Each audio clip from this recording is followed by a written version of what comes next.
ফাতেমা রে, ও ফাতেমা, আমি তোমার কাছে একটা খবর জানাইতে চাই। ও আব্বাজান, আপনি কি খবর জানাইবেন? আপনার কাছে জানতে চাই। মাইয়ারা তো বাবারে বেশি ভালোবাসে, ছেলেরা মারে বেশি ভালোবাসে। ফাতেমা চোখের পানি যারা কয়, বাবা, ও বাবা, আপনি কি বলবেন বলেন না রে আব্বা। এতদিন হয়ে গেছে, আপনি তো আমারে কোনো কথাও বলেন না। অসুস্থ অবস্থায় আপনি আপনার হুজরা মুবারকের মধ্যে শুয়ে থাকেন। আমার দয়াল নবী কয়, রে জগৎবাসী, আমি যখন অসুস্থ অবস্থায় আমার হুজরা মুবারকের মধ্যে শুয়েছিলাম, আমার আল্লাহর নবী বলেছেন, মা বাইনা বাইতি ওয়া মিনবারি রওজাতুম মির রিয়াদিল জান্নাহ। নবীর রওজা থেকে নবীর ঘর পর্যন্ত এটা জান্নাতের একটা টুকরা। এই জান্নাতের নাম হলো রিয়াজুল জান্নাহ। আমার দয়াল নবী কয়, এই উম্মতের দলেরা, আমি নামাজ যখন পড়তো মদিনার ভিতরে মানুষেরা, আমি আমার ঘর মুবারকের মধ্যে শুয়েছিলাম। শুয়ে থাকা অবস্থায় আমি জানালার পর্দাটা সরাইয়া দেখি আমার আবু বকর ইমামতি করে রে। আমি নবী চোখের পানিগুলা পালায়া কই, ফাতেমা রে,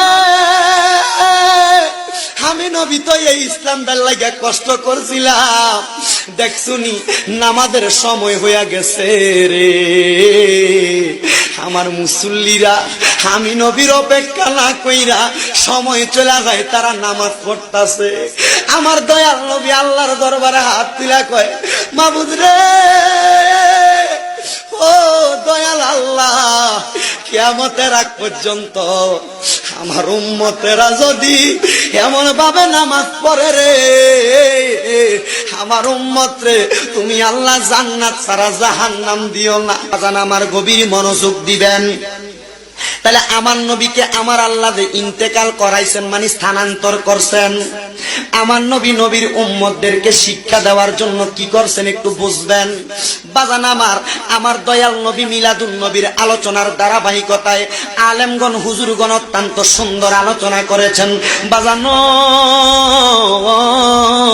কিন্তু যখন আমার দয়াল নবী এখনো আগমন করে নাই, নবী আমার আগমন করার পূর্বে হযরতে আম্মাদান আয়েশা সিদ্দিকা, আম্মাদান আয়েশা সিদ্দিকা রাদিয়াল্লাহু তাআলা আনহা, ওই মদিনার কামলিওয়ালা দয়াল নবী রাহমাতাল লিল আলামিন নবীর কলিজার টুকরা স্ত্রী আম্মাদান আয়েশা সিদ্দিকা থেকে হাদিস বর্ণিত, আল্লাহ পাকের একজন বান্দা ওই জায়গার মধ্যে বসবাসরত অবস্থায় আমার দয়াল নবী রাহমাতাল লিল আলামিন নবীর আগমনের আগে বাইহাকি ইসহাক হাকাম রাহমাতুল্লাহ আলাইহি উনি বলতেছেন, মক্কা নগরীটা ছিল একবারে খারাপ অবস্থা, মক্কা নগরীর অবস্থা বেশি ভালো অবস্থা ছিল না।